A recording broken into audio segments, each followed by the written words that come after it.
संक्षिप्त योग विशिष्ट के वैराग्य प्रकरण सर्ग 12। विश्वामित्र आदि की प्रेरणा से राजा दशरथ का श्री राम को सभा में बुला करके उनका मस्तक सूंघना और मुनि के पूछने पर श्री राम का अपने विचार मूलक वैराग्य का कारण बताना। तब विश्वामित्र ने कहा, परम बुद्धिमान सत्पुरुषो, यदि ऐसी बात है तो जैसे मृगों का झुंड अपने यूथपति को ले आता है, उसी प्रकार आप लोग भी श्री रघुकुल नंदन श्री राम को शीघ्र यहाँ बुलाइए।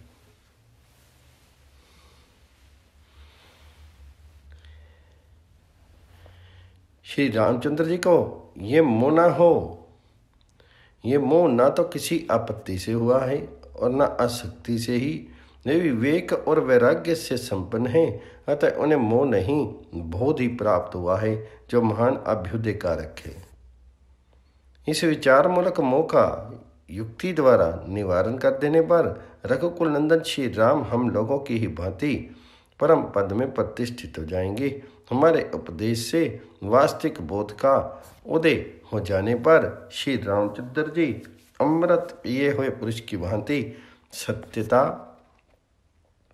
अर्थात त्रिकाल बाधित ब्रह्म रूपता, मुद्दिता अर्थात परम आनंद स्वरूपता, प्रज्ञा अर्थात अपरिच्छिन्न ज्ञान रूपता को प्राप्त होकर के विश्रांति सुख से संपन्न, संताप शून्य, शरीर से हृष्ट पुष्ट और उत्तम कांति से युक्त हो जाएंगे। फिर तो मन में अपनी पूर्णता का अनुभव करते हुए माननीय श्री रामचंद्र जी अपने वर्ण और आश्रम के अनुसार प्राप्त होने वाली व्यवहार परंपरा का निर्बाध रूप से पालन करने लगेंगे। वे महान सत्य गुण से युक्त तथा लोकव्यापी निर्गुण सगुण रूप पर ब्रह्म परमात्मा के ज्ञान से संपन्न हो जाएंगे।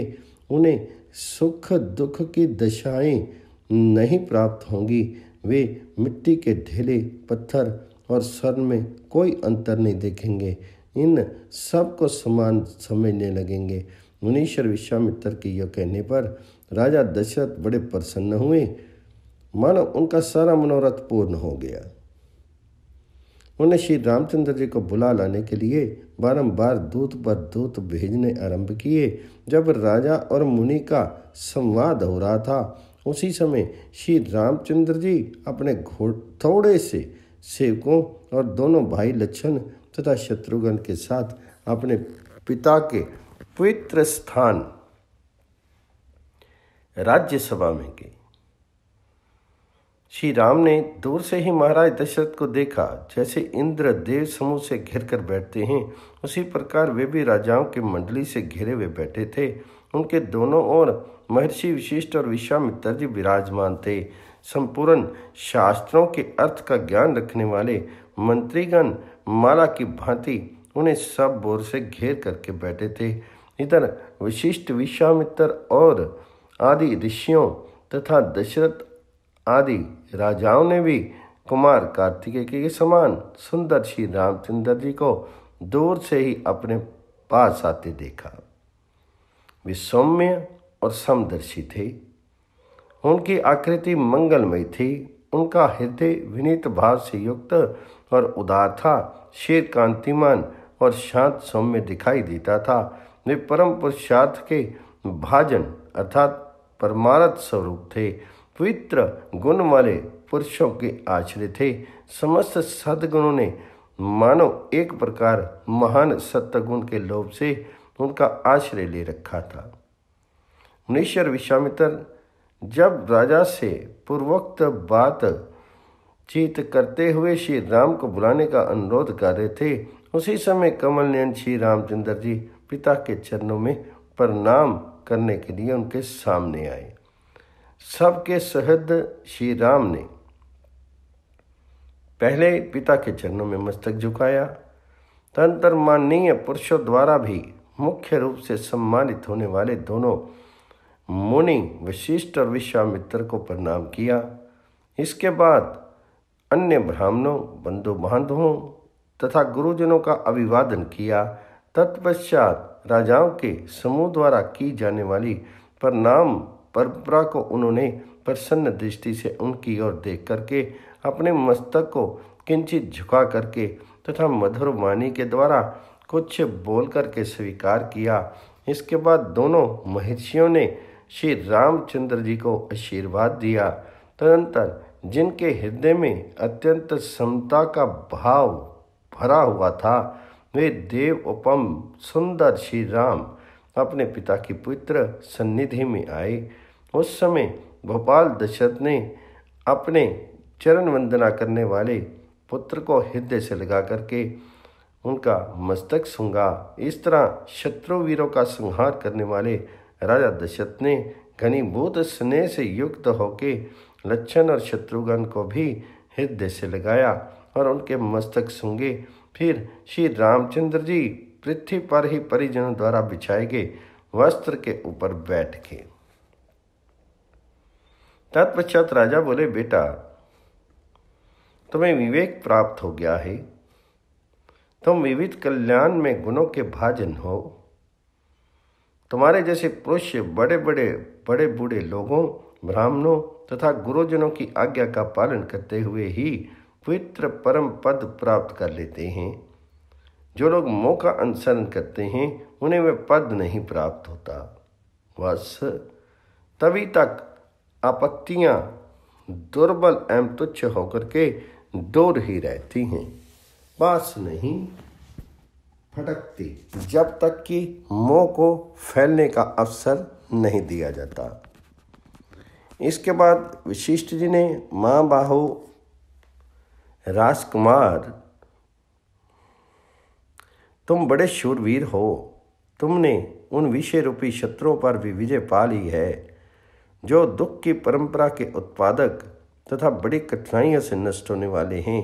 ऐसे प्रभावशाली होने पर भी तुम अज्ञानी मनुष्यों के योग्य विक्षेप रूपी अगणित तरंगमालाओं से युक्त तथा आवरण रूपी जड़ता जल रूपता से शोभित होने वाले व्यामोह के समुद्र में आत्म ज्ञान शून्य पुरुष की भांति क्यों डूबे जा रही हो।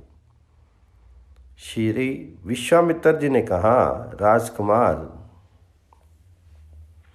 हिलते हुए नील कमलों के समूह की भांति जो तुम्हारे नेत्र चंचल हो रहे हैं, इससे तुम्हारे चित्त की व्यग्रता ही कारण है।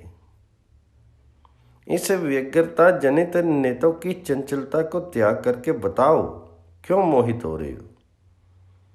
तुम्हारे इस मोह अथवा भ्रम का क्या कारण है? निष्पाप श्री राम, तुम्हारे मन में जो अभिलाषा हो उसे शीघ्र बताओ। तुम्हें वह सब मनोरथ प्राप्त होगा जिससे मानसिक व्यथाएं फिर तुम्हें कष्ट नहीं पहुंचाएंगी। उत्तम बुद्धि वाले विश्वामित्र जी का ये वचन सुनकर के जिसके भीतर अपनी अभिलाषा के अनुरूप अर्थ का प्रकाश नहीं था, सुनकर के रघु कुल के तो श्री राम ने खेत त्याग दिया। श्री वाल्मीकि जी कहते हैं, भरद्वाज, मुनीश्वर विश्वामित्र के इस प्रकार पूछने पर श्री रामचंद्र जी ने धैर्य धारण करके परिपूर्ण अर्थ के गौरव से दबी हुई सी मंद मंद मनोहर वाणी में कहा। श्री राम बोले, मुनीश्वर, मैं अपने पिताजी के इस महल में उत्पन्न हुआ, क्रम से बड़ा, और फिर मैंने विद्या भी प्राप्त की। तत्पश्चात सदाचार के पालन में तत्पर रह करके तीर्थ यात्रा के उद्देश्य से समुद्रों द्वारा घिरी हुई सारी पृथ्वी पर भ्रमण किया। इतने समय में मेरे मन में जो विचार उत्पन्न हुआ वह इस संसार विषयक आस्था को उठा देने वाला है। तीर्थ यात्रा करने के अनंतर मेरा मन विवेक से पूर्ण हो गया, जिससे मेरी बुद्धि भोगों की ओर से नीरस विरक्त हो गई और उसके द्वारा मैंने इस प्रकार विचारना आरंभ किया। ये जो संसार का विस्तार है, इसमें क्या सुख है? कुछ भी तो नहीं है। चारों ओर अचर प्राणियों की चेष्टाओं के विषय तथा केवल वैभव काल में ही रहने वाले वे जितने भोग के साधन भूत पदार्थ हैं, सब के सब अस्थिर, क्षण भंगुर, आपत्तियों के स्वामी अर्थात केवल विपत्ति में ही डालने वाले तथा पाप स्वरूप है। जैसे मरीचिका में जल न होने पर भी भ्रम से उसे जल समझ करके उसके द्वारा मोहित हुए मृग वन में बड़ी दूर तक खींचे चले जाते हैं, उसी प्रकार मूढ़ बुद्धि हुए लोग संसार के पदार्थों में सुख न होने पर भी उनमें सुख मानते हैं और उसी के लोभ से आकृष्ट होकर के इधर उधर भटकते रहते हैं। यद्यपि यहाँ लोग किसी के द्वारा बेचे नहीं गए हैं, तथापि बिके हुए के समान परवश हो रहे हैं। इस बात को जानते हुए भी कि ये सब कुछ माया का खेल है, हम सब लोग मूढ़ बने बैठे हैं, इस माया से मुक्त होने का प्रयत्न नहीं करते। ये कितने खेद की बात है। संसार के इस प्रपंच में जो अत्यंत दुर्भाग्यपूर्ण भोग दिखाई देते हैं, ये क्या हैं? इस पर विचार करना चाहिए। सब लोग व्यर्थ ही उनके मुंह में पड़ करके भ्रांतिवश अपने को बद्ध मानकर बैठे हुए हैं। जैसे वन में किसी गड्ढे के भीतर गिरे हुए मूढ़ मृग दीर्घ काल के पश्चात ये जान पाते हैं कि हम गड्ढे में पड़े हैं, उसी प्रकार लोगों ने बहुत समय के बाद ये जाना है कि हम मूढ़ जीव व्यर्थ ही मोह में पड़े हुए हैं। मुझे राज्य से क्या लेना और भोगों से भी क्या प्रयोजन है? मैं कौन हूँ? ये दृश्य प्रपंच क्या है और किस लिए सामने आया है? जो मिथ्या है वे मिथ्या ही रहे, उसके मिथ्या होने से किसी की क्या हानि होने वाली है? भ्रमण जैसे यत्र तत्र भ्रमण करने वाले पथिक को मरुभूमि से विरक्ति हो जाती है, वैसे ही इस प्रकार विचार करते करते सभी भोग्य पदार्थों से मेरी अरुचि होगी है। मुनीश्वर देखिए, भिन्न भिन्न रूपों में उपलब्ध होने वाले उन तुच्छ भोगों ने हमको उसी प्रकार जर्जर बना दिया है जैसे प्रचंड वायु पर्वतीय वृक्षों को जर्जर कर देती है। सब लोग अचेतन से होकर के कान नामधारी पवन से प्रेरित होकर के व्यर्थ ही शब्द उच्चारण कर रही हैं। जैसे कीचक नामक बांस अपने छेदों में हवा भर जाने से बांसुरी की सी ध्वनि करने लगते हैं। संसार के संपदाएं सदा सब की वंचना करती रहती हैं। ये मनुष्यों की मनोवृत्ति को मोह लेती हैं, उनकी सद्गुण राशि का नाश कर देती हैं और तरह तरह के दुख दिया करती हैं, दुखों का जाल सा बिछाती रहती हैं। ये धन वैभव चिंताओं के चक्कर में डालने वाले हैं, इसलिए मुझे आनंद नहीं देती तथा बच्चों वाली स्त्रियों से भरे हुए घर भी भयानक विपत्तियों के आवास स्थान की भांति मुझे दुख ही प्रदान करते हैं, सुख नहीं। मुनि जैसे बांस और तिनकों से आच्छादित गर्त में गिरने के कारण प्राप्त होने पर क्षुधा पिपासा आदि दोषों का तथा बंधन आदि दुर्दशाओं का विचार करते रहने से बंधे हुए हाथी को कभी सुख नहीं मिलता, उसी प्रकार देह आदि पदार्थों की क्षण भंगुरता के कारण उसमें अनेक प्रकार के दोषों और दुर्दशाओं का स्मरण करके मेरे मन को भी शांति नहीं मिल रही है। अज्ञान रूपी रात्रि में तीव्र मोह रूपी कोहरे से लोगों की ज्ञान रूपी ज्योति के नष्ट हो जाने पर दूसरों को दुख देने में परम चतुर विषय रूपी सैकड़ों चोर हर समय और प्रत्येक दिशा में विवेक रूपी श्रेष्ठ रत्न का अपहरण करने के लिए जी जान से लगे हुए हैं। युद्ध में उन्हें मार भगाने के लिए तत्वज्ञानी पुरुषों को छोड़ करके दूसरे कौन से सुभट समर्थ हो सकते हैं। तत्वज्ञानी ही उनको नष्ट करने में समर्थ हैं, दूसरे नहीं। सर 11-12 धन संपत्ति तथा आयु की निस्सारता एवं दुख रूपता का वर्णन। श्री रामचंद्र जी कहते हैं, मुनि, ये लक्ष्मी, ये धन संपत्ति संसार में यदि स्थिर होकर रहे तो मौत से सुखों की साधनभूत होने के कारण वह सबसे उत्कृष्ट वस्तु है। ये मूढ़ मनुष्यों की ही कल्पना है। वास्तव में ना तो वह कभी स्थिर रहती है और ना उत्कृष्ट कहने योग्य है, क्योंकि वह सबको व्यामोह में ही डालती रहती है। अतः विषयों की भांति वह भी निश्चय ही अनर्थ की प्राप्ति कराने वाली है। जैसे नदी से असंख्य चंचल तरंगें प्रकट होती और वायु की सहायता से बहती रहती हैं, उसी प्रकार इस श्री अथवा संपत्ति से बहुत सी चिंता रूपणी पुत्रियां उत्पन्न होती हैं और विविध दुष्चेष्टाओं द्वारा वृद्धि को प्राप्त होती रहती।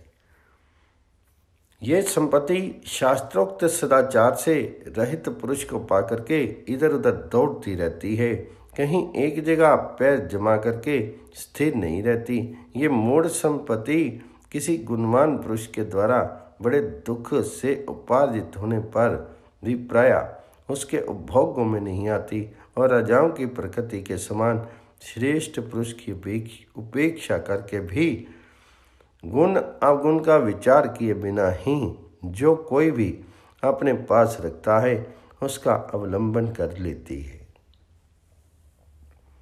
लोग तभी तक अपने और पराये जनों के प्रति शीतल, मृदुल, दया, उदारता और स्नेह आदि से संपन्न बने रहते हैं, जब तक कि वे प्रबल वायु के वेग से बर्फ की भांति धन संपत्ति के द्वारा कठोर एवं दुस्सह नहीं बना दिए जाते।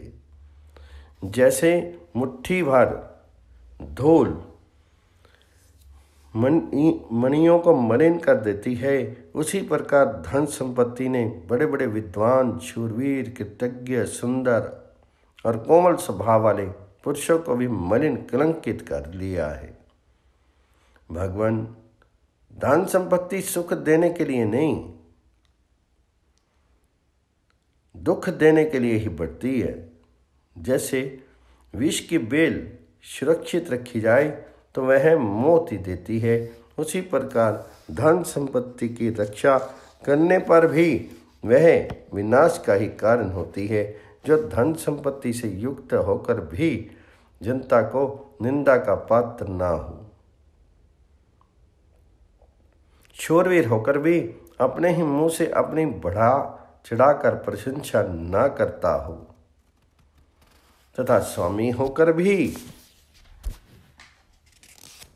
समस्त सेवकों तथा अथवा प्रजाजनों पर समान दृष्टि रखता हो, ये 3 प्रकार के पुरुष संसार में दुर्लभ हैं। ये धन संपत्ति दुख रूपी सर्पों के रहने के लिए विषम, भयंकर और गहन दुर्गम गुफा है तथा महान मोह रूपी गजराजों के निवास के लिए विंध्याचल की विशाल तटभूमि है। अर्थात ये महान दुख देने वाली और महान मोह से आवृत करने वाली है। सत्कर्म रूपी कमलों को संकुचित करने के लिए ये रात्रि के समान है। दुख रूपी कुमुदों के विकास के लिए चांदनी का काम करने वाली है तथा उत्तम दृष्टि अर्थात श्रेष्ठ बुद्धि रूपी दीपक को बुझाने के लिए वायु के तुल्य है। धन संपत्ति, भय और भ्रांति रूपी बादलों की उत्पत्ति तथा वृद्धि करने वाली है, विषाद रूपी विष को बढ़ाने वाली है, विकल्प संशय रूपी खेती की उपज के लिए क्यारी के समान है, क्या खेद या कष्ट प्रदान करने के लिए भयंकर सर्पनी के तुल्य है, वैराग्य रूपी लताओं को नष्ट करने के लिए ओलों के समान है, काम आदि मनोविकार रूपी उल्लुओं को सबल बनाने के लिए अंधेरी रात्रि के तुल्य है, विवेक रूपी चंद्रमा को ग्रस लेने के लिए राहु की दाढ़ है, और सौजन्य रूपी कमल को संचित कर देने के लिए चंद्रमा की चांदनी है। इतना ही नहीं, यह इंद्रधनुष के समान क्षण स्थायी विविध रंगों अर्थात रागों के कारण मनोहर जान पड़ती है तथा बिजली के समान चपल एवं उत्पन्न होते ही नष्ट हो जाने वाली है। प्राय जड़ ही इसके आश्रय हैं। ये एक रूप से कहीं क्षण भर भी नहीं ठहरती, पानी की तरह, पानी की लहर और दीपक की लौ के समान चंचल है तथा जिन्हें जानना अत्यंत कठिन है, ऐसे असंख्य दुर्दशाओं की प्राप्ति कराने वाली है। यह धन संपत्ति मनोरम होने के कारण चित्तवृत्ति को अपनी ओर खींच लेती है। प्राय अनर्थकारी कर्मों से इसकी प्राप्ति होती है और प्राप्त होकर भी यह क्षण भर में नष्ट हो जाने वाली है। मुनि, जीव की आयु पत्ते के सिरे पर लटकते हुए जल बिंदु के समान स्थिर है।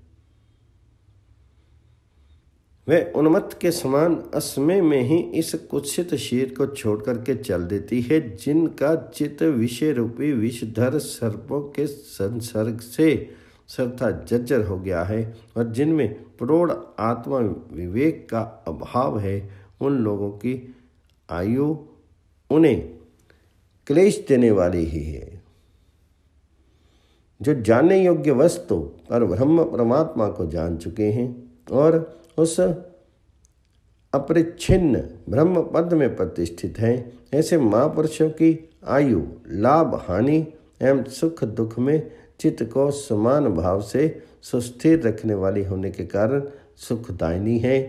महेश जी, हम लोग 90 तुले आकार वाले शरीर में ही ये आत्मा है, ऐसा निश्चय किए बैठे हैं। अतः संसार रूपी मेघ में बिजली के समान चमक करके विलुप्त हो जाने वाली इस क्षण भंगुर आयु में हम सुखी नहीं हैं।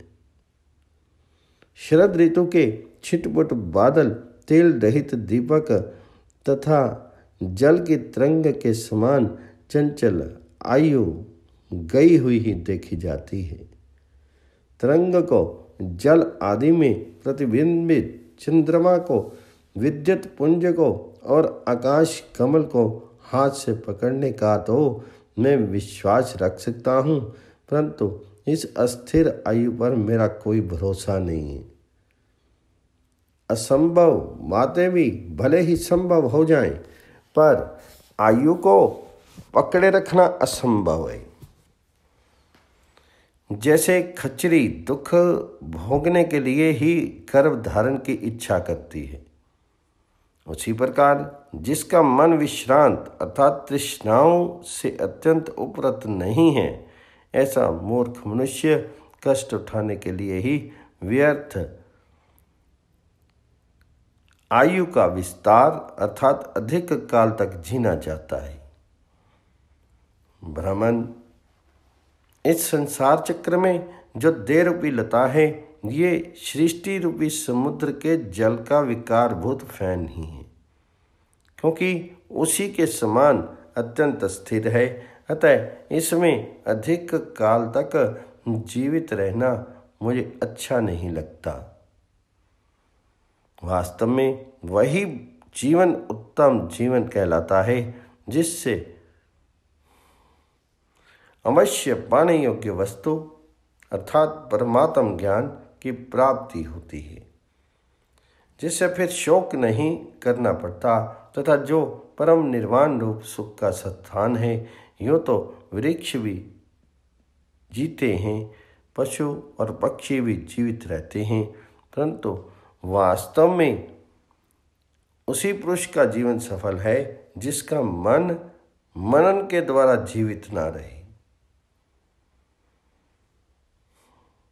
अमी भाव को प्राप्त हो जाए।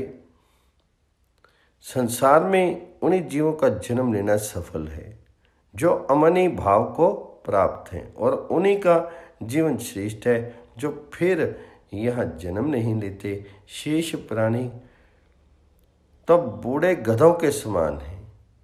जैसे गधे अपने अधिक काल तक जीने पर भी उत्तम जीवन नहीं बिताते, उसी प्रकार उन प्राणियों का भी जीवन जो इस अपवित्र देह को ही आत्मा मान बैठे हैं। अविवेकी मनुष्य के लिए शास्त्रों का अध्ययन भार रूप है। सभी विषय आसक्त पुरुषों के लिए तत्व ज्ञान भार है। अशांत मनुष्यों के लिए मन भार है, तथा जो आत्मज्ञान से शून्य है उसके लिए भी शीर भार है। जिसकी बुद्धि दूषित है उस पुरुष के लिए रूप, आयु, मन, बुद्धि, अहंकार तथा चेष्टा ये सब के सब उसी प्रकार दुखदायक हैं जैसे बोझ ढोने वाले मनुष्य के लिए उसके सिर का बोझ कष्टदायक होता है।